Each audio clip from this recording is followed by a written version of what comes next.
Enemy কমিউনিটিতে এই একটা ডিবেট বা বিতর্ক মনে হয় হাজার বছর পরেও শেষ হবে না। সোশ্যাল মিডিয়া, ফেসবুক গ্রুপ বা ইউটিউব কমেন্ট সেকশনে গেলেই এই যুদ্ধটা চোখে পড়ে। যদি উচিয়া বংশের গডফাদার মাদারা উচিয়া তার সবচেয়ে শক্তিশালী টেন্টেলস জিনজুরিকি ফর্মে আমাদের সেভেন্থ হুকাগে নারুতোর আলটিমেট রূপ বেরিয়ান মুডের মুখোমুখি হতো, তাহলে এই ধ্বংসাত্মক লড়াইয়ের শেষ কোথায় গিয়ে থামতো?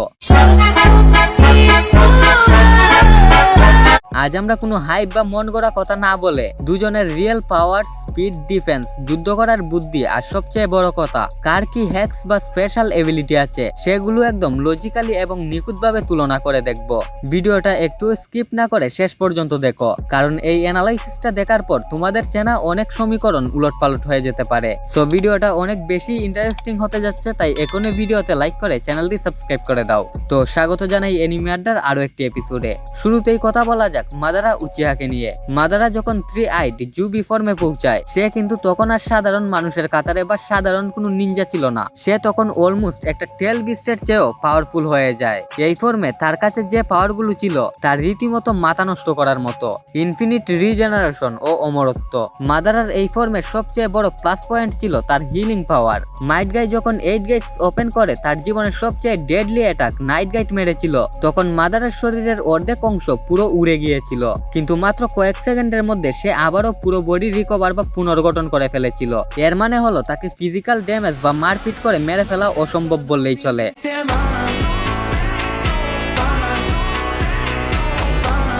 তারপর আসে তার লিম্বু ক্লোন। মাদারার লিম্বু ক্লোন গুলো সম্পূর্ণ অন্য একটা অদৃশ্য ডাইমেনশনে থাকে। সাধারণ চোখ, সাধারণ সেন্স বা কোনো নিনজুৎসু দিয়ে এদের ধরা বা ছোঁয়া যায় না। একমাত্র 6 পাত চাকরা বা রিনেগান ছাড়া এদের দেখাও সম্ভব না, এদের হাত থেকে বাঁচাও সম্ভব না। তারা আসল মাদারার মতোই সমান শক্তিশালী অ্যাটাক করতে পারে। এরপর আসে ট্রুথ সিকার অর্বস অথবা TSO এবং ইনফিনিট সুকুউমি। মাদারার চারপাশে যে কালো রঙের অর্ব গুলো ভাসত, সেগুলো যে কোনো সাধারণ বা শক্তিশালী নিনজুৎসুকে এক সেকেন্ডে বেনিশ বা ক্যান্সেল করে দিতে পারত।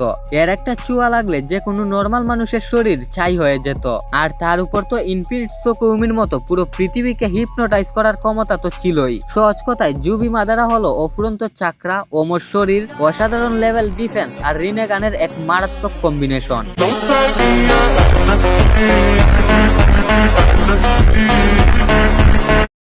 এবার আসা যাক আমাদের মেইন ক্যারেক্টার নারুতোর ভেরিয়ান মুডের দিকে। অনেকেই ভাবো এটা হয়তো সাধারণ কুরামা মুড বা 6 পাত মুডের জাস্ট একটা আপগ্রেড বা নতুন ভার্সন, কিন্তু আসলে তা নয়। এটা সম্পূর্ণ ভিন্ন মেকানিজমে কাজ করে। এটা হলো একটা নিউক্লিয়ার ফিউশনের মতো, যেখানে নারুতো আর কুরামার চাকরা জ্বালানি হিসেবে ব্যবহৃত হয়ে সম্পূর্ণ নতুন এবং ওয়ান টাইম এক বিধ্বংসী এনার্জি তৈরি করে। এর পাওয়ার স্কেলিং একদম আলাদা। ভেরিয়ান মুডে নারুতোর স্পিড কোন লেভেলে চলে যায় তার সবচেয়ে বড় প্রমাণ হলো ওটসুকি ইশিকি যখন তার স্পেশাল ব্ল্যাক রড গুলো ছুঁড়ে মারছিল, যা সাসকে তার শারিঙ্গান দিয়েও দেখতে পারছিল না। ভেরিয়ান মুডে থাকা নারুতো সেই রড গুলো বাতাসে থাকা অবস্থাতেই খালি হাত দিয়ে ক্যাচ করে ফেলেছিল।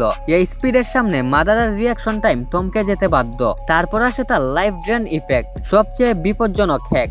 এটাই এই মুডের আসল এবং সবচেয়ে ডেডলি খেলা। ভেরিয়ান মুডের প্রতিটা কন্টাক্ট বা ফিজিক্যাল টাচ শত্রুর লাইফ স্প্যান বা বেঁচে থাকার আয়ুকে ভেতর থেকে শুষে নেয়। ইশিকির মতো ওটসুসুকিরও কয়েকদিনের আয়ু নারুতো মাত্র কয়েকটা পাঞ্চ আর টাচ দিয়ে কয়েক মিনিটে নামিয়ে এনেছিল। শত্রুর বডি যতই স্ট্রং হোক না কেন, এই মুড তার আয়ু কেড়ে নেবেই।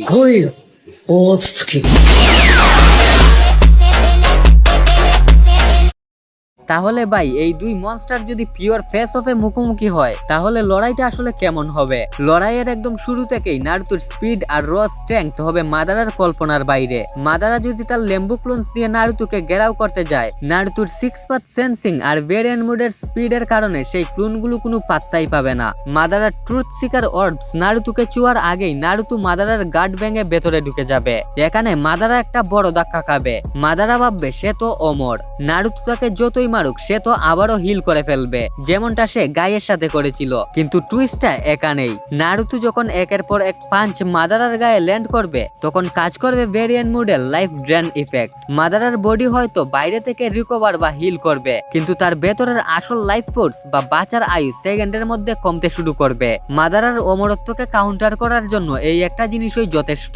তবে এখানে একটা বিশাল ঝামেলা আছে, যা আমাদের মানতেই হবে। ভেরিয়ান মুডের একটা বড় ডাউন সাইড হলো এই মুডটা খুব বেশি সময় স্থায়ী হয় না এবং এর শেষ পরিণতি হলো কুরামার মৃত্যু। অর্থাৎ নারুতোর হাতে সময় থাকবে খুবই সীমিত। মাদারা উচিহা শুধু শক্তিশালী না, সে অত্যন্ত চতুর এবং একজন জিনিয়াস টেকনিশিয়ান। সে যদি লড়াইয়ের প্রথম কয়েক মিনিট নারুতোর এই বিধ্বংসী রূপ দেখে সরাসরি ফাইট না করে, শুধু নিজেকে ডিফেন্স করার চেষ্টা করে অথবা সাবস্টিটিউশন বা কোনো ট্রিক কাটিয়ে সময় পার করে দিতে পারে, তাহলে কিন্তু পুরো খেলা ঘুরে যাবে। নারুতোর ভেরিয়েন্ট মুডের টাইম শেষ হওয়া মাত্রই সে একদম ড্রেন আউট হয়ে যাবে, আর তখন মাদারা তাকে সহজেই হারিয়ে দেবে। কিন্তু নারুতো কি মাদারাকে সেই সময়টা দেবে? ভেরিয়েন্ট মুডের স্পিড এতটাই ডমিনেটিং যে মাদারাকে কোনো স্ট্র্যাটেজি তৈরি করার বা রিঅ্যাক্ট করার সুযোগই দেবে না নারুতো। মাদারা কিছু বুঝে ওঠার আগেই তার লাইফ ফোর্স শেষ হয়ে যাবে। তাই সব দিক বিবেচনা করে এই ব্যাটেলে যদি কোনো টাইম ওয়েস্ট করার সুযোগ না থাকে, Naruto variant mood is the ultimate winner.